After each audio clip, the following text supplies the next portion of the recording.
Hello friends, good morning to all. ఈరోజు date వచ్చి 13/8/2025 అండి. ఈరోజు పేపర్స్లో వచ్చినటువంటి లేటెస్ట్ న్యూస్ చూద్దామండి. దీని ప్రకారం ఏంటంటే 16న మెరిట్ లిస్ట్ వచ్చే అవకాశం ఉందండి. అండ్ ఆ తర్వాత 1:1 జాబితాను కూడా విడుదల చేసేటువంటి అవకాశం అయితే ఉందండి. వీటికి సంబంధించినటువంటి న్యూస్ ఒక జిల్లా ఎడిషన్లో రావడం జరిగిందండి. దాన్ని డీటెయిల్గా చూద్దామండి. ఇదేనండి ఆర్టికల్. డిఎస్సి అభ్యర్థుల ధృవపత్రాల పరిశీలనకు కమిటీలు. డిఎస్సి ఫలితాలు విడుదల చేయడంతో తదుపరి ప్రక్రియపై అధికారులు దృష్టి సారించారు.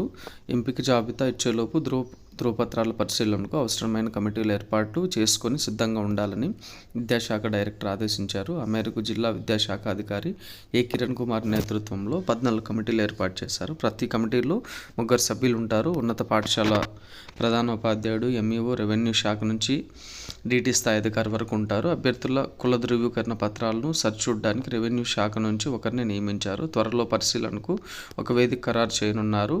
డిఆర్ఆర్ పురపాలక పాఠశాలలో తరగతులు జరుగుతున్నందున మరో చోట ఏర్పాటు చేయాలని యోచిస్తున్నారు. ప్రస్తుతం డిఎస్సి రాసిన ప్రతి అభ్యర్థికి వ్యక్తిగతంగా వారి మార్కులను మొబైల్ నెంబర్లకు సంక్షిప్త సమాచార రూపంలో తెలియజేశారు. ఈ నెల 16న ప్రతిభ జాబితాను ప్రకటిస్తారు. జిల్లా నుంచి కమిషనర్ కార్యాలయం ఇప్పటికే రోస్టర్ పాయింట్లు వివరాలను సేకరించింది. దాని ప్రకారం 1:1 చొప్పున ప్రతిభ జాబితా ప్రకటిస్తారు. జాబితాలో ఉన్నవారిని ధృవపత్రాల పరిశీలనకు పిలుస్తారు. సో ఇదండి మొత్తానికి వచ్చినటువంటి న్యూస్. అంటే దీని ప్రకారం ఏంటంటే 16న మెరిట్ లిస్ట్ రావడానికి అవకాశాలు ఎక్కువ ఉన్నాయని చెప్పేసి న్యూస్ పేపర్లో రావడం జరిగిందండి. తర్వాత 1:1 జాబితాను కూడా రూపొందించడం జరుగుతుందండి. ఇంకా ఈ న్యూస్ కూడా ఇవ్వడం జరిగిందండి. జిల్లాలో 629 పోస్టులు ఉండగా 629 మందిని ఎంపిక చేసి అందరికీ ఒకే రోజు ధృవపత్రాల పరిశీలన చేపడతారు.